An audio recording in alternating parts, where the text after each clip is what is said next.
पुलवामा के शहीदों की विधवाएं पिछले 11 दिनों से धरने पर थी। रात 3 बजे या सुबह 3 बजे कह लीजिए, कहा जा रहा है कि सैकड़ों की संख्या में पुलिसकर्मी आए और उठा ले गए। और यहां सेज थाने के बाहर ऐसा कहा जा रहा है कि यहां पर जो लोग धरना दे रहे थे उन्हें रखा गया है। देखा जा सकता है किस तरह का नजारा है। यहां पर बड़ी संख्या में पुलिसकर्मी लगाए गए हैं। थाने का दरवाजा बंद कर दिया गया है। हमारे साथ हैं बीजेपी के राज्यसभा सांसद डॉक्टर किरोड़ीलाल मीणा। रात के अंधेरे में दरवाजा ही नहीं बंद किया, बैरिकेड भी लगा दी। दरवाजे के सामने बैरिकेड भी लगा दी। बड़ी तादाद में इधर पुलिसकर्मी हैं, इधर अधिकारी सारे हैं। और ऐसा दमन मैंने कभी नहीं देखा। देश में के लोकतंत्र में ऐसा दमन नहीं होना चाहिए। अल सुबह 3 बजे वीरांगनाओं को उठाया गया और करीबन 1 दर्जन कार्यकर्ता थे, उनको मुंह बंद कर दिए, मुंह में कपड़े ठूंस दिए। और एक अंदर बच्चा है जिसके रिब टूट गई। तो वहाँ मौके से मारपीट की है, वीरांगनाओं का अपमान किया है। और 1 दर्जन कार्यकर्ताओं को यहाँ सेज थाने लाया गया है। और जो मेरे को इनिशियली पता लगा, वीरांगनाओं को महिला थाना गांधीनगर ले गए थे। अब वहाँ से भी उनको गायब कर दिया। पता करेंगे वीरांगनाएं कहाँ हैं। कल हमने एक गलती जरूर की थी, जो कि हमारे राजस्थान की परंपरा है, शायद हो सकता है देश की भी परंपरा हो, जब कोई राजा नहीं सुने या कोई बड़ा आदमी नहीं सुने तो मुंह में तातू दूब का लेकर हाथ जोड़ के याचना करते हैं, तो उसके दया का भाव आता है, वो माफ कर देता है या वो सुनवाई कर लेता है। ये लेकर आपको पता है मुख्यमंत्री जी के पास गई थी, मुंह में तातू, हाथ जोड़कर धरती पर साष्टांग करते हुए कि हमारी सुन लो प्रभु। उन्होंने सुनने के बजाय 700 पुलिसकर्मी रात को, 3 IPS और 1 दर्जन RPS और पता नहीं कितने थाने लगा के उनको उठा लिया और उठा के उनको ह्यूमिलेट किया और धक्का मुक्की की, मुंह बंद कर डाला। फिर चौथी बार अपमान वीरांगना का हुआ है। तीन विधवाओं से ऐसा खौफ कि देखा जा सकता है कि मैं एक बार फिर से कहूंगा कि दिखाएं कि किस तरह से पुलिसकर्मी यहां पर लगे हुए हैं। और ये पीछे बताया जा रहा है कि अधिकारी भी सारे हैं, जरा इनको भी दिखाएं एक बार। इस तरह से यहाँ पुलिस के अधिकारी और पुलिस बल लगाया गया है। ये नजारा सिविल लाइंस पर भी था। मुख्यमंत्री निवास की तरफ जाने वाली सारी सड़कें पिछले कई दिनों से बंद कर दी गई थी, क्योंकि मुख्यमंत्री अशोक गहलोत को डर था कि विधवाएं उनके घर तक पहुंच सकती हैं। ये ऐसी मांग है जिस मांग को लेकर कांग्रेस के ज्यादातर लोग सहमत हैं। तो क्या मुख्यमंत्री अशोक गहलोत जी जिद पर अड़ गए हैं? देखो ऐसा है कि पता नहीं क्यों जिद ठान ली मुख्यमंत्री जी ने। मुख्यमंत्री जी को सचिन पायलट जी ने पत्र लिख दिया, राज्यपाल ने लिख दिया, राजनाथ सिंह जी ने 2 बार कह दिया, उनके राष्ट्रीय अध्यक्ष ने कह दिया, और 1 दर्जन से ज़्यादा राजस्थान के सीनियर नेताओं ने भी कह दिया। प्रताप सिंह खाचरियावास जी जिन्होंने समझौता करा है उन्होंने भी कह दिया। लेकिन उनको ऐसा कौन सा डर है कि वो वीरांगनाओं से मिलना नहीं चाहते और ऐसे 7 ताड़ों में बंद हो गए जैसे सद्दाम हुसैन बंद रहता था।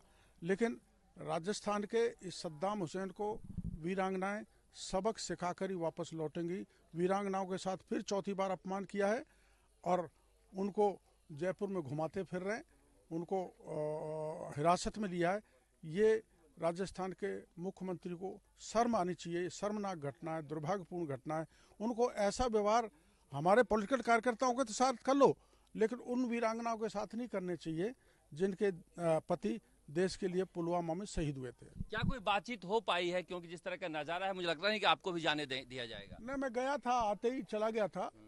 मैं धन्यवाद देना चाहता हूँ यहाँ के इंचार्ज को, जाके मिला दिया। और अंदर जब मैं गया तो कार्यकर्ताओं ने वहाँ नारेबाजी भी की, भारत माता की जय लगाई, वंदे मातरम किया और अपमान नहीं सहेंगे वीरांगनाओं का ये नारे किए। वहीं शिकायत बताई, जिससे चोट आई मैं सुन के आ गया। ये देखिए पुलिसकर्मी और उतारे जा रहे हैं थाने के बाहर। यहाँ पर ये नजारा है जिस तरह से छावनी बनाने की कोशिश की जा रही है। 3 वीरांगनाएं हैं, 3 विधवाएं हैं, उनके लिए इस तरह की इतनी बड़ी संख्या में पुलिस बल क्यों लगाई जा रही है, ये समझ से परे है। मगर ये सरकारों का एक संस्कार होता है कि सत्ता में रहते हुए किस तरह से रहते हैं। यहाँ पर जब हमारा कैमरा गया तो ये पुलिस के अधिकारी उनको किनारे कर रहे हैं कैमरे की जद से दूर। मगर ये देखा जा सकता है कि नजारा क्या है।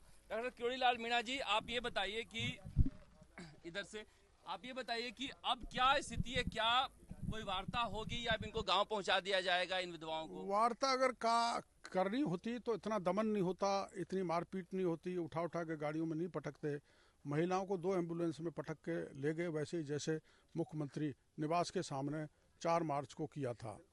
और सरकार आगे से बात करेगी तो कोई दिक्कत नहीं है, लेकिन हम झुकने वाले नहीं है।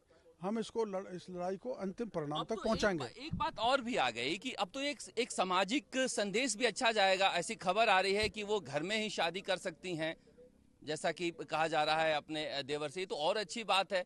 जो मुख्यमंत्री कह रहे थे कि बेटों का क्या होगा, वो भी खत्म हो गया मामला। मुख्यमंत्री जी गुमराह कर रहे हैं। मुख्यमंत्री जी, मैं कह दूं, शब्द कहना नहीं चाहिए, धूर्तता कर रहे हैं। जब अंत्येष्टि हुई थी तो इनके मंत्री क्यों कह के आए थे? मंत्री भी सरकार होती है। और उसके बाद जब प्रताप सिंह जी खाचरियावास और शकुंतला राउत समझौता कराने आई थी तो मुख्यमंत्री जी ने कहा था और समझौता फाइनल हो गया था।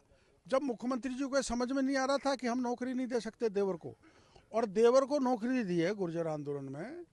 एक ने 4 देवर को, भतीजे को, चाचा को, सबको नौकरी दी है। वो भी तो सरकार ने दी है। तो फिर इनमें क्या दिक्कत आ रही है सरकार को नौकरी देने में? उनको ये दिक्कत है कि डॉक्टर केवड़ीलाल इस मामले को, सत्याग्रह को लीड कर रहे हैं, तो मैं तो दूर हो जाता हूँ। आप उनको बुला लो अपने निवास पर और उनकी बात सुन लो और उनका समाधान कर दो। कम से कम उनके अपमान का बदला तो वो लेकर रहेंगी, ऐसे चुप नहीं बैठने वाली है। अब आगे का क्या प्लान है, क्या करेंगे आप लोग? आज ही कर देंगे खटका। कह रहे हैं डॉक्टर केवड़ीलाल मीणा की हम लगातार यहाँ पर सरकार से दबाव बनाए रहेंगे। मगर मैं बता रहा हूँ कि स्थिति क्यों आई है। कहा जा रहा है कि राजस्थान के अलग अलग कोने से सैनिक, पुरुष सैनिक जो हैं जयपुर पहुंच रहे थे शहीद स्मारक पर, और आज हो सकता था कि इन शहीद वीरांगनाओं के साथ में राजस्थान भर के पुरुष सैनिक वहां पर पहुंचते। इसलिए जयपुर शहर से करीब 30-40 किलोमीटर दूर इस इलाके में लाकर रखा गया है। यहाँ पर देखा जा सकता है कोई आबादी नहीं है। आप देख सकते हैं कोई आबादी नहीं है। आबादी से दूर इस पूरे इलाके में लाकर रखा गया है जहां पर जंगलात हैं, और ये सबसे दूर थाना है शहर जहां पर रखा गया है। ये दिखाता है कि सरकार किस तरह से इस मामले को दबाना चाहती है। मगर जो साथ में खड़े हैं इन वीरांगनाओं के, वो कह रहे हैं कि हम आखिरी सांस तक लड़ाई लड़ेंगे। और वीरांगनाएं भी कह रही हैं कि सरकार चाहे जितना भी दमन करें, हम अपनी मांग मनवाकर ही जयपुर से जाएंगे। शरद कुमार, जयपुर।